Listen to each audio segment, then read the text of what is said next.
Welcome back to another episode of the Sports Card Dad. We've got a special guest today, one of my longtime hobby friends, and he is the king of star basketball cards. He's made a name for himself over the last 3-4 years in the star community. It is Dave at high_speed. I'm not doing all the underscore speed card chase. And Dave, here we are. This is going to be an episode all about star basketball cards. I did see you on Vintage Card Voyage, and that was a great interview. So shout out to those guys. I know Mark over there. So shout out there. And we're going to dive right into this thing. I'm not even going to mince words or play games. I want to know, why is the 84 star Jordan 101 the best card in the hobby overall? Is that a fact? Well, you tell me. Look, I want to hear your opinion on this. Yeah. It's because you've focused so much energy on this card as well as star cards over the last few years. So there had to be a good reason for that. I have, yeah, pretty much devoted my life to these cards over the past 5 years. It's funny. The 86 Fleer card was always my favorite card growing up as a child, the 86 Fleer Jordan. And it was the first card that I bought as an adult with adult money when I got back into the hobby in 2017. However, during COVID, I really started paying attention to pop reports, right? I had a lot more free time on my hands than usual. And that's when I really discovered pop reports for the first time. And once I saw just how scarce the 84 star was versus the 86 Fleer, I was mind blown. PSA just started grading them recently, but Beckett's been grading them forever. And they had only graded about 1,000 of them during the COVID times when I first turned my sights on them. So, did a lot of research and found that the print run was estimated around 3,000. The 86 Fleer was estimated around 300,000. So light bulb went off in my head pretty quick. This card's 100 times more rare, and it actually came out his rookie season, right? Why isn't this thing worth a lot more money? And then, spent the next few months staying up to about 2:00 in the morning every night, just reading anything and everything I could find about star cards, calling on everyone I knew, all the old, longtime collectors and dealers, and asking for their opinions. And every day I just became more and more convinced that the cards were massively undervalued.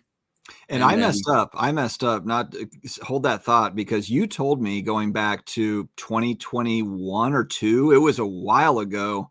And you were like, hey, I think I've heard through, I heard through social media and stuff, I think PSA is going to start grading these cards and I'm going to get into it. Maybe you should take a look at it. And I was like, and I never got into it. And that was a huge miss. That was a huge miss.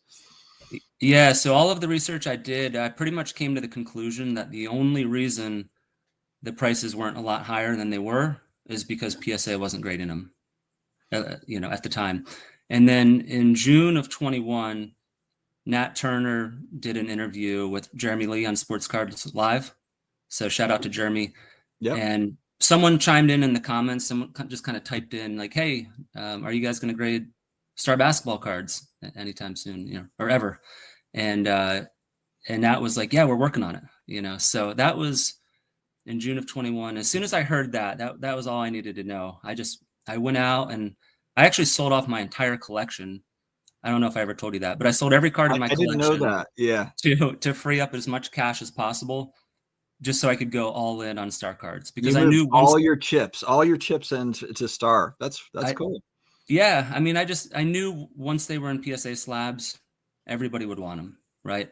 People want the first. It's the first card ever made of Michael Jordan. Whether you feel it's the rookie card or not, it's irrelevant, right? It was the very first card ever made of Michael Jordan, and it's incredibly rare. People don't realize just how rare it is. If you look at the pop reports, it's actually about twice as rare as a Mickey Mantle rookie card. Right? Twice as rare. People don't realize that. They just assume that a card from the 50s is more rare than a card from the 80s. Sure. Right? And so yeah, I went all in on star and spent the next few years pretty much traveling all over the world, looking for the nicest copies out there and mining, Facebook groups and Instagram profiles, literally going back through every post that anyone ever made, looking for images of nice copies, and got a lot of gray hair because of it. But it's worked out pretty well, and it's been a fun ride. How many, I'm just curious because I probably asked you this before, but these, of course, were first sold in team bags. And I'm kind of on this kick now where I'm like, damn it, I wish that and I'm actually thinking, should I consolidate some things and get a 101 Bulls team bag and it be like a lower grade copy? But even those, are getting really expensive. And my thought there is just, they're just going to continue to get opened. And then as the years go on, there just won't be any more bags with 101s. And even if they're trashed, I just think that people are going to think that's a cool collectible one way or the other. But how many have you found in bags where you've opened them where you're like, it looks like a pretty good copy, I'm going to grade it out, versus raw ones in the wild versus BGS holders that you ended up crossing over to PSA? Do you know offhand kind of how that's looked over the years? Yeah, so I've cut open 14 bags since Okay. since my journey started, but they're getting harder and harder to find. They only made 3,000 initially. My guess is maybe 10% of them at most are still in the bag, maybe 300 out there somewhere. But I feel like the nicest ones have probably been cut open at this point and sent in for grading. So like there's one at auction right now. Usually when they pop up at auction, they look like they would probably grade it like a 6 or so. But the bags are super cool, and I definitely recommend getting one because the pop count can only go down on the sealed Right. bag, right? That's the And the thing. pop Yeah. and yeah, the pop count on the graded single can only go up. So I think in the long run, I think bags are going to do very well. And if PSA ever starts grading the bags, I Mhm. think prices would probably double, like overnight, right? Because everybody wants their stuff in plastic nowadays, PSA in particular. So that would be huge. That would be a total game changer. Now you have the highest graded version of this card right now, and you had two copies. You did sell one of them, and you've got one left.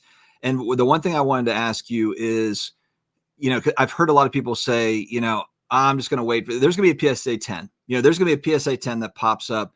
Well, you're somebody that has tried like hell to find, a PSA 10, and PSA grades these things tough as hell. I mean, like when we look at like the centering and I mean, I've seen a lot of cards in the Star Facebook group where I'm like, man, that's a 6 or that's a 7. That's a really nice looking card. Um, you know, first off, do you think there's a 10 that's out there somewhere? And, I guess just try to explain how difficult it is to find these higher graded versions. I mean, because you've gone through a fair amount of these, and there's two nines, and you've owned both of them. Yeah, yeah. Well, there's three nines. Three nines, excuse me. But yeah, I used to have two. I kept the nicer one. The one I have now, it's an NBA Gold Diamond, and Mike Baker told me it deserves a 10. I think it deserves a 10, so I'm going to submit it for a review every year at the National for the rest of my life to try to get that one. But aside from that, there might be one out there. The toughest thing with these cards is centering, right? So they were almost all of them were cut off center. 99% of the time, they either have a really thick top border and a thin bottom border, or a thick right border and a thin left border. It's so tough to find one that actually has 10 centering, like less than 1%. So there could be one out there. I'd be surprised if it wasn't already submitted for grading a long time ago, if it actually was, perfectly centered like that. But maybe some 80-year-old man who's never graded a card before in his life, right? He might still have a sealed team bag that's been in a shoebox in his closet in the dark for the past 40 years. It is possible, and I hope it is out there because I want to find it someday. I love the hunt. That's my favorite part about chasing these things. It's just so much fun to hunt them down and find the unicorns. And so I really hope it's out there. But whether I find it or not, I do hope someone gets a 10, even if it's not me, because I think a Pop One PSA 10 of the first card ever made of Michael Jordan, I think it would be a $10 million card. if it went to auction. And I think it would raise the value of my 9 as well as, all the 8s, 7s, 6s, and so on and so forth down the line. Yeah, I think that's one thing that's not discussed a lot because it isn't a team bag and it didn't come out in packs. It almost adds an additional cool factor to it to me because it is kind of it's something, it's different than other normal releases that came out. And if you do find these bags out in the wild, it's like somebody have had, like, what's the story behind that? Why did they save it? Why didn't they open it? Was it a dealer back in the day? And I know that Steve Taft, am I saying his last name right? It's Steve Taft, right? I bought a Yeah. sealed bag of the Lakers series from what the 84, 85 star with the purple magics on top. I bought a bag from him just for that reason. Like, man, these bags are going to all get opened. And I don't know. I just think that those are going to age really well as collectibles. And the singles will too. I've actually contemplated. I was thinking about this today, but I was going to just buy bags from that set from just like random teams, like Clippers or whatever. Just because if it is something that picks up a little bit more interest over time, and it doesn't really need to pick up a lot more interest, just because there's just not a whole lot of it compared to other 80 sets. But I just think those sealed bags, whether it's the Kings or the Clippers or whatever, if people are trying to grade those out, like you, I know you're trying to, actually didn't realize this until I watched that interview that you were on, where you're trying to collect high grade copies from that 84-85 set. Is that correct? The whole 200, is it 288 cards? Yeah, exactly. Yeah. So I'm actually much more proud of that set than I am getting the 2 PSA 9 rookie cards graded, because the set is a beast. It's a 288 card set, like you said. It's almost 3 times the size of the 86 Fleer set.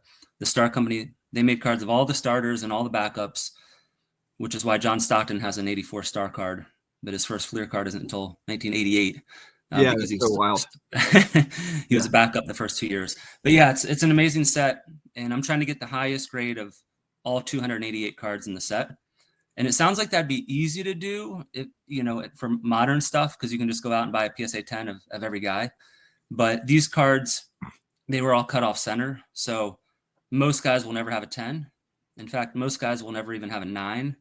There's a lot of guys, their highest grade is like a 7 or an 8, and they're like pop 1s. So it's something I've been working on very hard ever since PSA started grading them, and it may take me my entire lifetime to complete, but it gives me something fun to pursue. And I can't tell you how excited I get when I get a really well-centered copy of some no-name player. It's just super cool. So I love the hunt. I love the unicorn hunting, and keeps me out of trouble. So what are you, I might have missed it. Did you say, is it PSA 8 and up? Is that what you're looking for that? Well, I'm trying to get the highest grade of each player. Whatever that So is. whatever that is, yeah. For some Okay. guys, it may be a 7. Some guys, it may be an 8. Some it may be a 9. PSA has graded 10,000 cards from the 84 star set. Guess how many PSA 10s there are out there? 10,000 cards from that set. I'm going to say 100. 14. 14 out of 10,000 cards. Yeah. Man. It's like impossible, almost like 1 out of 1,000 have gotten a 10. So it's so to get the highest grade for each guy, it's very difficult, because the highest grade is usually a pop 1, whatever the grade is. Yep. But I'm having a lot of fun chasing them down. And I think buying the bags is a great idea, by the way. I've gotten most of my best results from sealed bags, and you can buy bags of some of the crappier teams for like $50. Right. Yeah. Right? Like $5 a card, and the cards are super rare, and yeah, you can get some good grades out of those. I remember when I bought a Barkley from that set, the Barkley XRC or rookie, however you want to look at that. Great card, BGS 8.5. But I remember, because it was starting to be talked about more, it felt like there was star cards that were coming out of the woodwork there. I'm sure you probably had a lot of success with people kind of coming out with the stuff that they have over the last few years. Has that dwindled down? Like when you go, I think you mentioned you're going to go to Philly Card Show, which is a great vintage show. and it's nearby you. Are you still finding, like some decent like volume when you go to some of these shows, or even like at the national, or have you kind of like gone through all these folks? Because I have to believe there's just not that many dealers. Like once they've kind of gotten through their stash, their inventory, that they're just not finding a lot more of this. Yeah, they're getting harder and harder to find. It was very disappointing at the National this year. I saw very little in the way of star cards, which, it's just disappointing, but it's also encouraging, right? Because, Sure. it kind of confirms that they truly are very rare, right? And so I think it'll bode well for prices in the long run. But yeah, they're super tough to find. But I love a challenge, man. Like that's what I love about these cards is it's just, there was a dealer at the National that had 10 complete sets of 86 Fleer on his table, right? Like if you wanted to buy one, I saw that. Yeah, it's in so different easy. grades. Yeah, different But grades. yeah, I mean, if you want a complete set of 84 star, you really got to put a lot of sweat equity into it, especially if you want good grades. But I love a good challenge, so that's part of the reason I'm attacking the set so hard. Now, have you been surprised? Because the thing that I see, which surprises me a little bit, is when I look at kind of Michael Jordan cards, social media, whether it's YouTube or IG or whatever it might be, I don't see as much of the Interlake or the Star or the Nike promo, even the 86 Fleer really that much. I don't see a lot of the 80s Jordan stuff. All I really see a lot of are 90s insert cards or, numbered cards or whatever. Or not even necessarily numbered insert cards. They might not even be that rare, but it might be a PSA 9 or a PSA 10 that a lot of those cards are fetching huge money now. But it surprises me when we look at, just the early, I mean, look, Michael Jordan, probably the most marketable player of all time. He's the most collectible player, I think, in the entire hobby, up against some of the vintage baseball guys, Mantle, Babe Ruth, et cetera. But I mean, like Michael Jordan's right there at the top. And you could argue that he's also relevant with kind of like new generations and coming generations and that sort of a thing. It just feels like there's not a whole lot of people sharing that early 80s stuff. But that goes kind of counter to what you would like card collectors would do. Card collectors would be looking for, oh my God, like what are his earliest cards where he was like just coming up? And unless you're talking about like really high grade stuff of the vintage, but even like that, I'm using the Interlake card as an example. Last time I looked, there was like 1,500 total graded, with PSA. I mean, like, or maybe it was total graded period. I'll have to take a look back at it. But my point is, there wasn't tons of it. There wasn't loads of it like you would have maybe 88 Fleer or something where they printed a lot of it. But I mean, a lot of these early cards, there's some there that I feel like are diamonds in the rough. They just don't get attention the same way that Yeah, those other ones do. I agree. And I love that Interlake card too. I wish it were a star card. Such Yeah. a cool image on that card. He's doing Yeah. the crossover and he's got his tongue out, and you can see the shoes, his brand new shoes. And there's an autographed copy that sold at auction last weekend. Did you see that? That was No. amazing card. I really wanted to buy it, but I don't want to deviate from my lane. Yeah. I stick with what I know. But yeah, there's some super awesome 80s stuff out there. A lot of people are now just starting to discover the Star Jordan 101 card. What they don't realize is the Star Company actually made 25 cards of Jordan, right? They made 4 in his rookie season in 84. They made 21 cards in his second season in 85. And there's some incredible values out there. Pop counts are super low on everything, like sub 1,000 total graded across all grading companies. And you can still buy some of these cards for under $1,000, right? They came out before his first Fleer card, 100 times more rare, and you can buy them for several hundred instead of 10,000 or 100,000 or a million, like some of these insert card sales that I see out there. Yeah, and I guess that's the thing is when some of those second year cards, if PSA does take those on and they start grading those, then it's the idea is that they probably move up in price. That's just kind of what we've seen. They probably get really expensive, right out of the gate. I don't have any of the second year stuff. That's probably the next voyage. But I bought all 4 of the rookie year cards I've got from Dave. So without Dave, I probably wouldn't have any of those. So yeah, Dave is definitely the guy for Star. If you have any that you're looking to sell, or you are, looking to buy, Dave is there. He doesn't really sell as much as he buys, but Dave, as we wrap up this episode, where is, I guess, for education, we're both a part of the 84 Star. Is it 83 84 Star, the Facebook group? Is that what it's called? Yeah, it's I think it's called 1983-1986 Star Basketball Cards. Yeah. That's a fabulous group. I think there's 4,000 or 5,000 members now, going strong, and ton of knowledge in there. Yeah. Any question you have, you'll get an answer there. Another great resource is the website basketballgold.com. Yeah. Anything and everything you'd want to know about Star Cards, you can get an answer there. And so definitely check out those two places. But also feel free to reach out to me at any time. I like helping people. It makes me feel good, makes me feel warm and fuzzy on the inside when I can help someone out. So if you have any questions at all, please reach out. And if there's any Star Cards you want to buy or sell, let me know. I'm always buying and selling. And we would be remiss if we didn't shout out our boy Ryan's channel, 80s Star Basketball on YouTube. Definitely check out Ryan's channel. He does a great job just covering weekly auction type stuff. He talks about, there's actually a company that came out that's now grading bags for Star. So he interviewed the owner of that company. So there's a lot of cool things going on over there. But this is kind of a fun little niche group, within the card collecting community it's gaining more steam. It definitely has over the last few years, especially as more and more people getting into the hobby, looking for, and I think 80s cards in general, the problem, people look at, junk wax era and they think that that's just kind of a ruined decade of cards, but there are some diamonds in the rough there for sure that are just, great cards, great nostalgia type stuff.